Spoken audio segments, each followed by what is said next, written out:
Jangan pernah melakukan 5 hal ini dalam sidang skripsi agar sidang skripsi kamu sukses. Apa itu?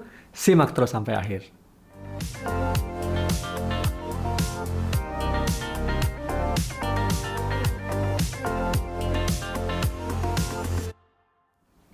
Saya Tirta Musitama, selamat datang di channel ini. Anda akan dapatkan informasi tentang sukses belajar di perguruan tinggi. Saat ini khususnya tentang presentasi sidang skripsi. Ada 5 hal yang saya identifikasi kalau kamu lakukan ini, tak dijamin sukses skripsinya. Tapi kalau kamu menghindari 5 hal ini, saya jamin presentasi kamu lancar dan sidang skripsi kamu lulus.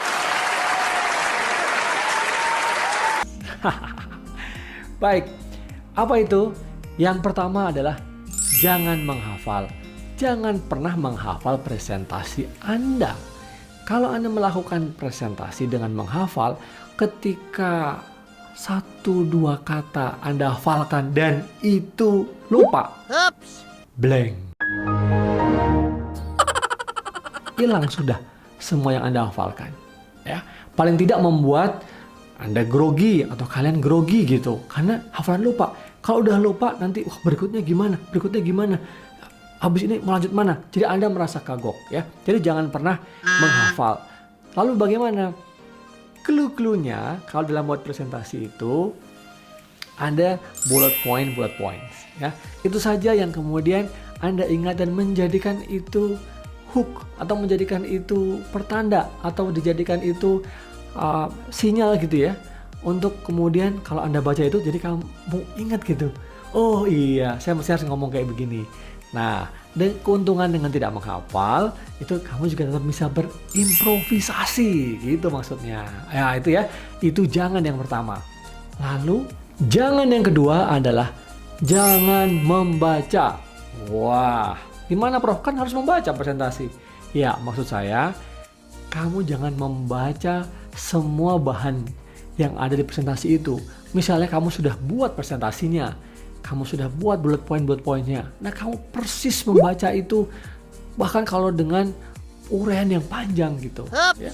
Atau kalau misalnya nih, seringkali karena kamu nervous gitu ya, karena ini presentasi skripsi gitu ya, yang baru pertama kali ini kamu lakukan, kamu bikin catatan tuh ya, di presentasi di bawahnya tuh ada notes-nya gitu kan, catatan gitu ya, yang bisa kamu baca sendiri. Atau di naskah skripsi kamu tandain, oh ini yang harus saya baca gitu misalnya. Nah, tapi itu kamu garis gitu, kamu highlight gitu ya, terus kamu baca terus, lengkap lagi bacanya. Nah, ini yang menyebabkan kemudian menjadi presentasi kamu monoton. Jadi jangan dibaca.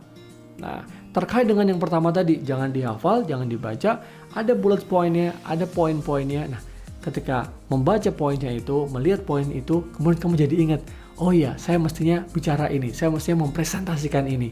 Nah, itu yang menjadi hal yang penting. Jangan yang ketiga, jangan membuat paparan dengan kalimat lengkap.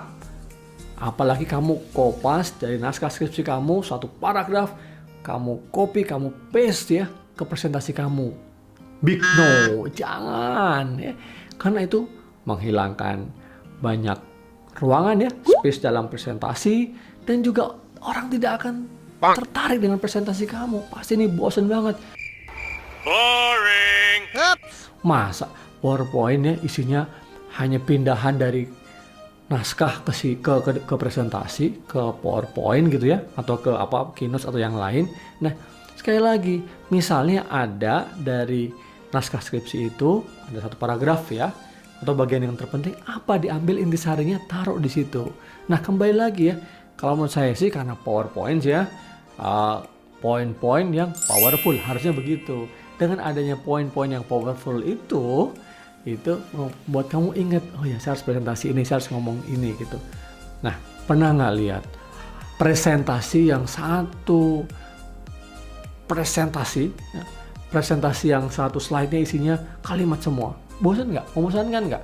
Kalau misalnya ada dosen kita yang kayak gitu, mohon maaf sebenarnya itu sudah ketinggalan ya.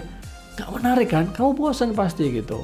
Nah, ini jangan pernah ya membuat dalam presentasi itu kalimat lengkap. Cukup frasa saja, 2-3 kalimat, 4 kalimat ya. Atau kalau memang butuh yang agak panjang, tidak perlu kalimat yang lengkap.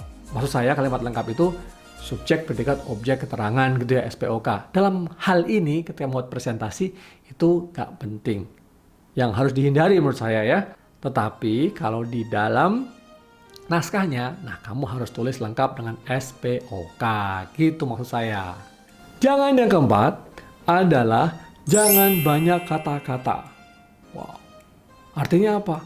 Harus ada komposisi yang menarik, yang lengkap, yang bagus antara kata, antara gambar, tabel, grafik, ya atau ada figur yang lain gitu. Ya, mungkin ada kamu mau taruh animasi gambar-gambar ya, mau kamu embed video sedikit ya, silahkan saja ya. Tapi jangan banyak kata-kata. Artinya dalam satu slide itu ya, komposisinya mungkin sekitar 50% ya, atau maksimal 50% itu kata-kata ya. Sisanya itu mau dikasih gambar, grafik gitu. Jadi ini berkaitan dengan sebelumnya. Kalau sebelumnya itu jangan kopas dengan kalimat lengkap, justru ini frase-frasenya, tapi juga jangan terlalu banyak. Dalam satu slide jangan didominasi kata-kata atau kalimat-kalimat ya. Huruf-huruf jangan ya. Perlu juga ada gambar, itu poinnya. Ada tabel.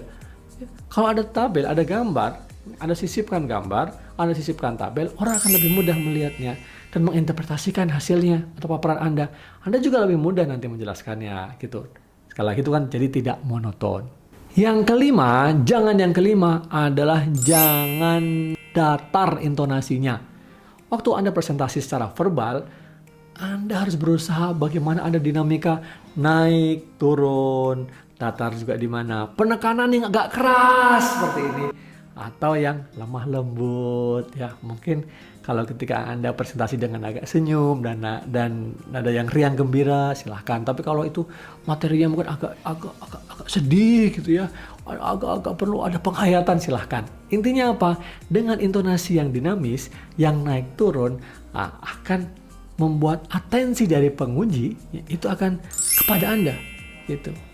Walaupun kalau sedang online kita agak susah ya, karena mungkin juga di sana para penguji sedang membaca, kemudian juga mungkin ngecek kembali atau juga memperhatikan Anda juga gitu. Nah, ini 5 jangan yang sebaiknya dihindari oleh kalian, oleh Anda yang mau sidang skripsi, presentasi, bahkan presentasi apapun, mau skripsi, tesis dan disertasi, komposisi itu penting. Dan kalau Anda hindarkan, insya Allah ya, semoga presentasi Anda makin menarik, membuat atensi dari penguji juga ke Anda juga bagus, tinggi, dan Anda juga bisa menjawab dengan baik ketika penguji-penguji itu menanyakan pertanyaan-pertanyaan kepada Anda. Karena apa? Anda bisa menyampaikan secara informatif. Silahkan dicoba, semoga sukses buat para pejuang skripsi ya. Jangan lupa yang belum subscribe, silahkan subscribe. Yang sudah, wah thank you banget ya. Jangan lupa like dan share kepada teman-teman Anda. Sukses buat kalian semua. Sampai ketemu di video-video saya selanjutnya. Jangan lupa lihat juga video-video saya yang lain ya. Terima kasih banyak. Sampai ketemu lagi.